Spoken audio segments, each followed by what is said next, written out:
Imagine a vast, shimmering black sea flowing deep beneath the Earth's crust. It's a liquid fortune that has toppled kings, ignited wars, and completely reshaped our global order. But this incredible wealth doesn't just flow freely. It's guarded by invisible hands, locked down by secret pacts that dictate prices, control supplies, and bend entire economies to their will. Wow. These are the global oil cartels. From shadowy boardrooms to desert palaces, they wield a power that rivals nations, turning a simple natural resource into a weapon of immense influence. But how did these powerful alliances first emerge from the chaos of discovery? And what hidden mechanisms allow them to command the world's lifeblood? Our story begins in the late 19th century, among the smoky, bustling oil fields of Pennsylvania. Here, black gold gushed from the ground like a promise of endless prosperity. And one man, a shrewd and visionary businessman named John D. Rockefeller, saw an opportunity for total domination. He founded Standard Oil in 1870, and through ruthless tactics, he built an empire. He undercut his competitors, secured secret deals with railroads for cheaper transport, and simply absorbed any rivals who stood in his way.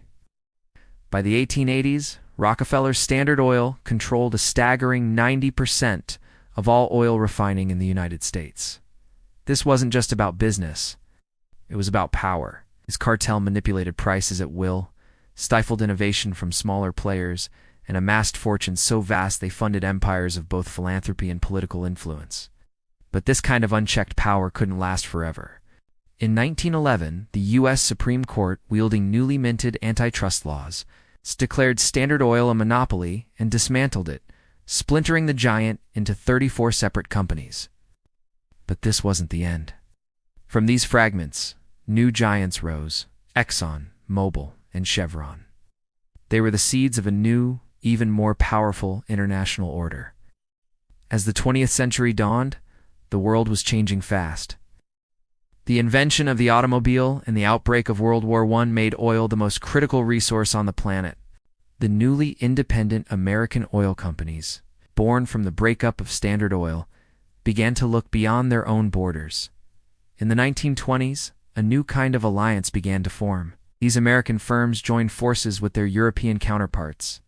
Companies like Royal Dutch Shell and the Anglo-Persian Oil Company, which would later become BP, their collaboration was formalized in 1928, not in a boardroom, but in a remote Scottish castle. There, they signed the Icari Agreement, a secret pact that became known as the Assize Agreement. This was a gentleman's agreement to not compete. They carved up the world's markets, fixed prices to maximize their profits, and shared production quotas to maintain a stranglehold on supply. This clandestine meeting laid the groundwork for what would become known as the Seven Sisters. This new ultra-powerful cartel consisted of 7 major oil companies: Exxon, Mobil, Chevron, Gulf, Texaco, BP, and Shell. By the 1940s, they dominated an incredible 85% of all global oil reserves outside the United States and the Soviet Union. Their strategy was simple: go to resource-rich but politically weak nations in the Middle East and Latin America and negotiate concession deals that were almost laughably one-sided. In countries like Iran, Iraq, and Saudi Arabia, they extracted oil for just pennies per barrel, paying minimal royalties to the local governments. In exchange, they propped up friendly regimes that would ensure the oil kept flowing without any trouble. Their power was absolute. It was a hidden empire built on what's called vertical integration. They controlled everything, from the moment the oil came out of the well to the moment you filled your car at the gas pump. This complete control ensured that no outsider, no independent producer, could ever challenge their grip on the world's most vital commodity. The Seven Sisters operated like a shadow government, their decisions impacting the fate of nations more than any elected official. They built pipelines that redrew maps and fueled industries that transformed societies. Their immense profits funded political campaigns, influenced foreign policy, and financed covert operations to protect their interests. When a leader tried to nationalize their country's oil, they often found themselves facing a coup or political instability mysteriously funded from abroad. The cartel's influence was so pervasive that they could cause an energy crisis in one country while creating a boom in another. all with a few coordinated phone calls. This era, from the 1920s to the early 1970s, was the golden age of the Western oil cartel. They were the undisputed kings of the global economy, their power seemingly unbreakable. But in the deserts of the Middle East, a new force was stirring. The very nations they had exploited for so long were beginning to realize the true value of the black gold beneath their feet, and they were about to change the game forever. The tide began to turn in 1960. In Baghdad, 5 oil-producing nations, Iran, Iraq, Kuwait, Saudi Arabia, and Venezuela, came together to form a new organization. They called it OPEC, the Organization of the Petroleum Exporting Countries. At first, the Seven Sisters barely took notice. They saw OPEC as a minor nuisance, a symbolic gesture by weak states.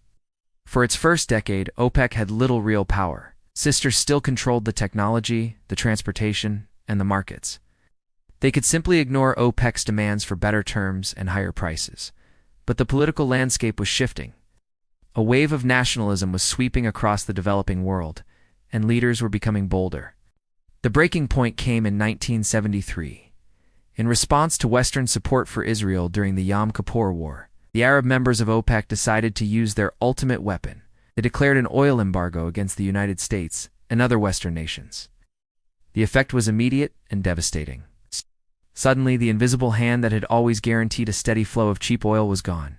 Gas stations across America ran dry. Long lines of cars snaked for miles and prices skyrocketed. The 1973 oil crisis was a shock to the system.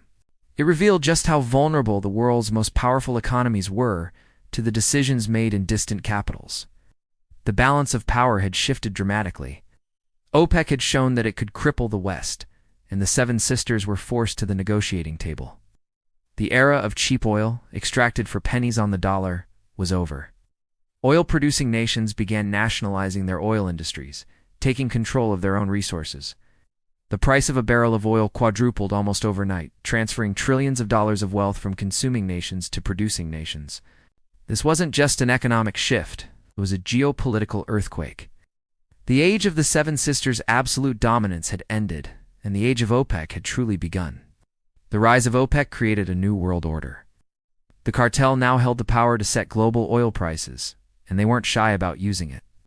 Throughout the 1970s and 80s, the world lurched from one energy crisis to another, as political instability in the Middle East, like the Iranian Revolution and the Iran-Iraq War, caused massive price spikes. Economies went into recession, and the term stagflation entered our vocabulary. In response, Western nations desperately sought to reduce their dependence on OPEC oil. They invested heavily in energy conservation, developed more fuel-efficient cars, and began exploring for oil in new, no-OPEC regions like the North Sea, Alaska, and the Gulf of Mexico. This strategy worked, to an extent. By the mid-1980s, a global oil glut caused prices to crash, weakening OPEC's grip. The cartel found it harder to enforce production quotas among its members, as individual countries, desperate for revenue, would secretly sell more oil than they had agreed to. The invisible hand of the market was fighting back. Today, the world of oil is far more complex than it was in the days of Rockefeller or the Seven Sisters. OPEC is still a major player, but its power is no longer absolute. Russia, not an OPEC member, has emerged as a massive oil and gas producer, often coordinating with OPEC in a new alliance known as OPEC+, United States. Thanks to the shale revolution and fracking technology, has become the world's largest oil producer, transforming it from a major importer to a net exporter.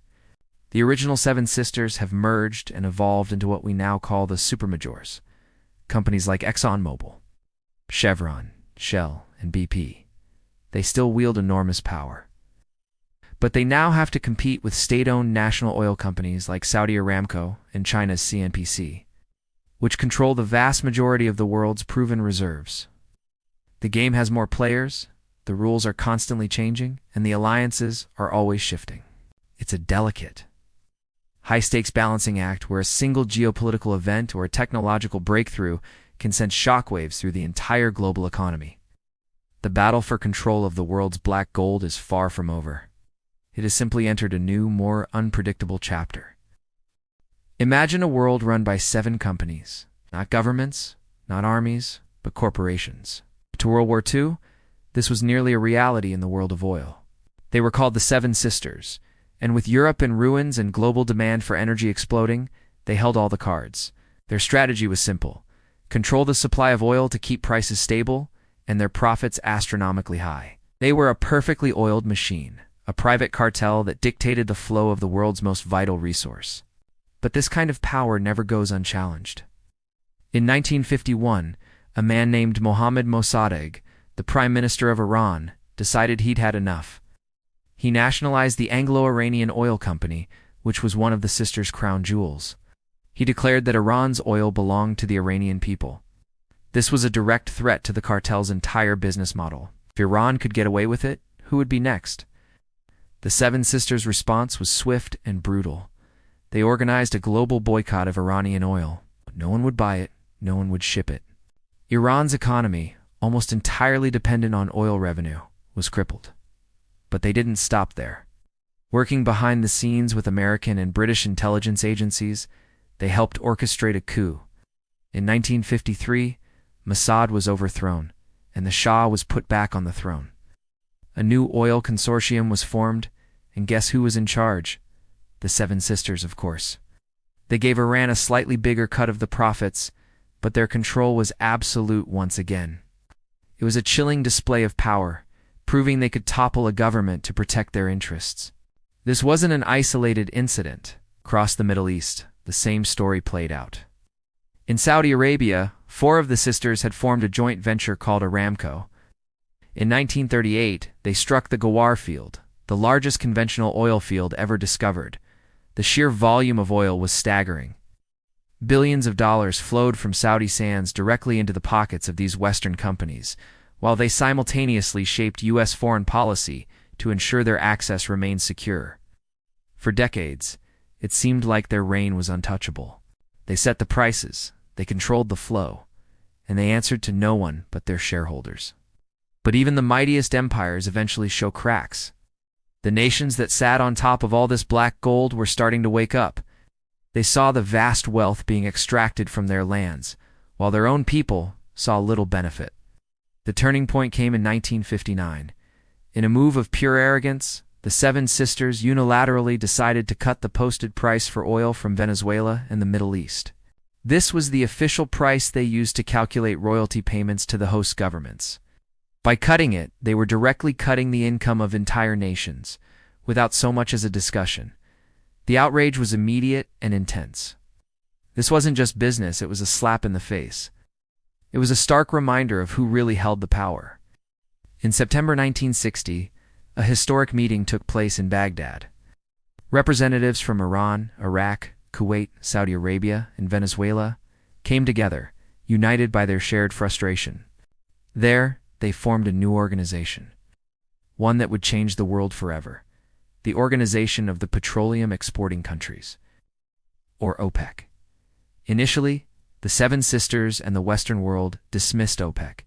They saw it as a toothless talking shop, a collection of developing nations with no real power to challenge the established order. But OPEC had a clear goal: to unify their petroleum policies and gain a stronger negotiating position against the corporate giants. The tide of history was turning. Across the world, the colonial era was ending, and a new wave of nationalism was rising. Leaders like Muammar Gaddafi in Libya, who came to power in the late 1960s, were not content with the old deals. They didn't just want more money. They wanted control. They began demanding higher royalty rates, and crucially, partial ownership of the oil operations in their own countries. The pressure was building. In 1971, this pressure came to a head. At a series of tense negotiations in Tehran, OPEC forced the Seven Sisters to sign an agreement that significantly raised oil prices and the government's share of the revenue. For the first time, the cartel of companies had been forced to bend to the will of the cartel of countries. It was a monumental shift in the balance of power. The Seven Sisters' absolute monarchy was over. A new era had begun. Then came 1973, the year everything changed. The Yom Kippur War erupted between Israel and a coalition of Arab states.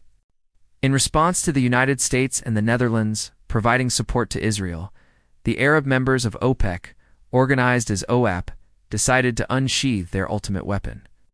They declared an oil embargo. They wouldn't just raise prices, it would turn off the taps completely to their political adversaries. The impact was immediate and catastrophic for the industrialized world. Coupled with production cuts, the embargo sent shockwaves through the global economy. The price of a barrel of oil quadrupled, jumping from around $3 to $12. Suddenly, cheap energy that had fueled the post-war economic boom was gone. The world was plunged into a crisis. Long lines of cars snaked for miles outside gas stations. No gas signs became a common sight. Factories shut down due to energy shortages, and economies from America to Japan staggered into deep recessions. The term stagflation, a toxic mix of economic stagnation and high inflation, and a popular vocabulary. While the West suffered, OPEC nations prospered like never before. Their total revenues skyrocketed, climbing from $23 billion in 1972 to an astonishing $140 billion by 1977. This massive influx of cash, known as Petrodollars, funded ambitious modernization projects. Entire cities rose from the desert in places like Saudi Arabia and the UAE, but the crisis wasn't over. A second oil shock hit in 1979 following the Iranian Revolution. The chaos in Iran disrupted its oil production, creating another panic on the world market. Prices doubled again, soaring towards $40 a barrel. The world was now painfully aware of its dependence on a handful of nations and the immense power OPEC wielded. So how did OPEC manage this? It wasn't just about turning off taps. A successful cartel needs sophisticated mechanisms to work, especially when its members are sovereign nations with their own interests. The core principle is restricting supply to inflate prices, but the real challenge is preventing members from cheating. If one country secretly produces more than its share, it can cash in on the high prices that everyone else is working to maintain, eventually causing the price to crash for everybody. OPEC's solution was a system of production quotas. Each member country was assigned a specific limit on how much oil it could produce and export. This required constant negotiation and often immense discipline. And at the heart of this system was Saudi Arabia. With its colossal reserves and production capacity, it took on the role of the swing producer. If prices were falling because of oversupply, Saudi Arabia would cut its own production to stabilize the market. If prices were getting too high and threatening the global economy, it would pump more. It was a costly role, but it was the glue that held the cartel together. This flood of petrodollars also had to go somewhere. These surplus revenues were recycled back into the global financial system, mostly into Western banks. This fueled a massive expansion of international lending, but it also had a dark side. Many developing countries were encouraged to take on huge loans, leading to the debt crises that plagued Latin America and other regions in the 1980s. And what about the old masters, the Seven Sisters? Their world had been turned upside down. They had lost their direct control over the vast oil fields of the Middle East. National oil companies, like Saudi Aramco, gradually took full ownership of the resources in their countries. But the sisters were survivors. They adapted. They shifted their focus downstream, investing heavily in refining, marketing, and petrochemicals. They became experts in logistics, technology, and trading.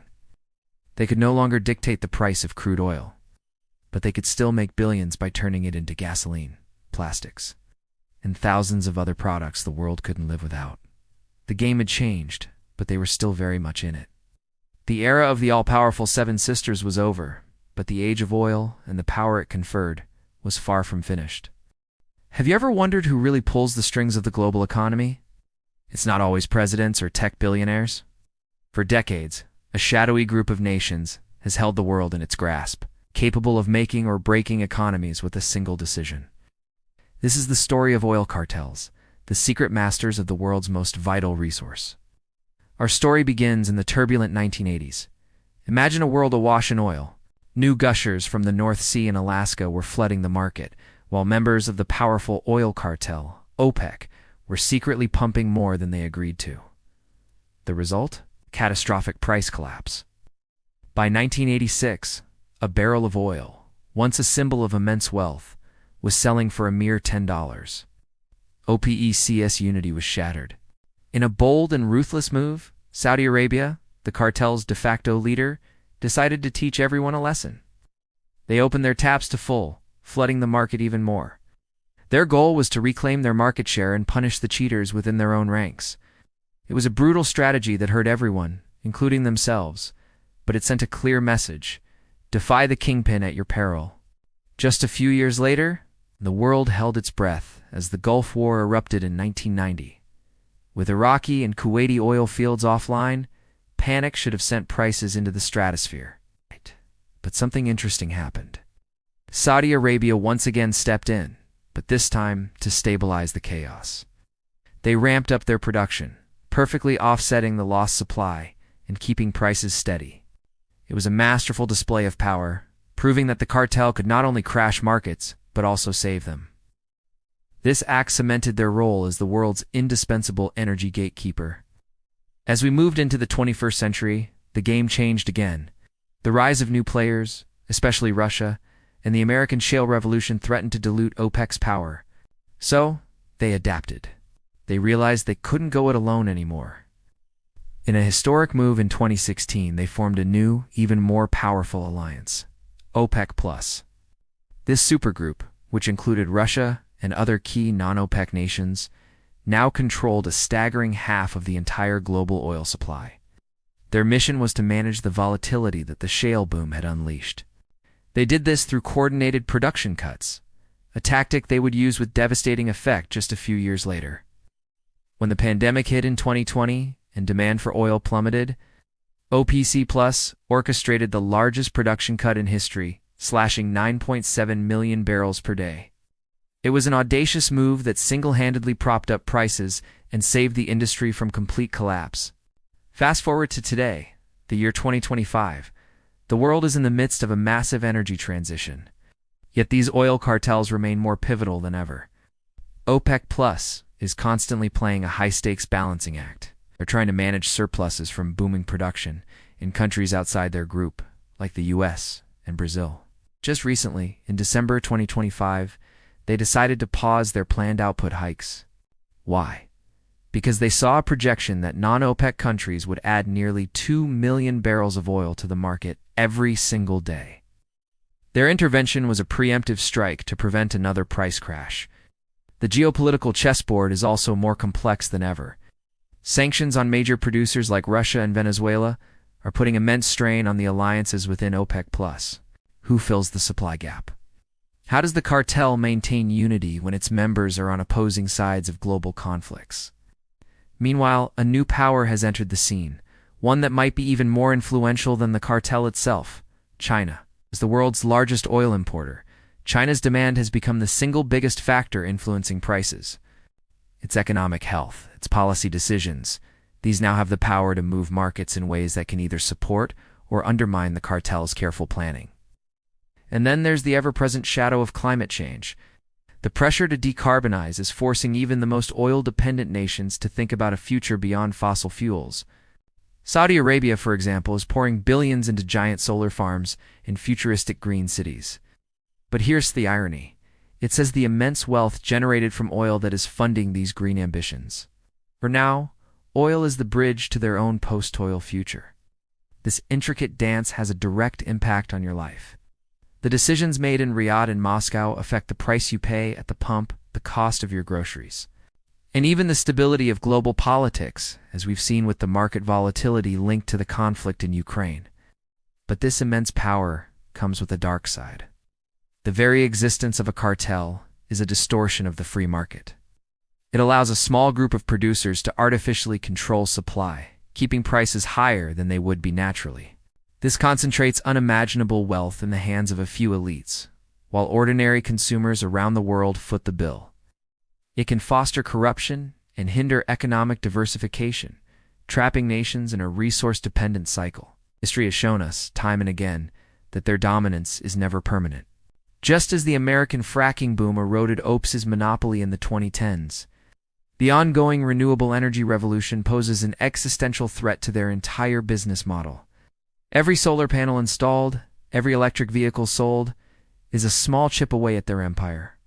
In the end, the story of oil cartels is a powerful reminder of where true power lies. It's not just in the resource itself, but in the fragile alliances forged to control it. How they be. These alliances are a delicate web of shared interests, national pride, and simmering rivalries.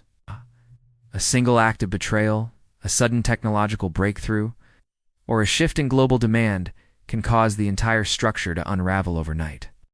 The masters of oil may seem all-powerful today, but they are governing a kingdom built on a resource whose days may be numbered.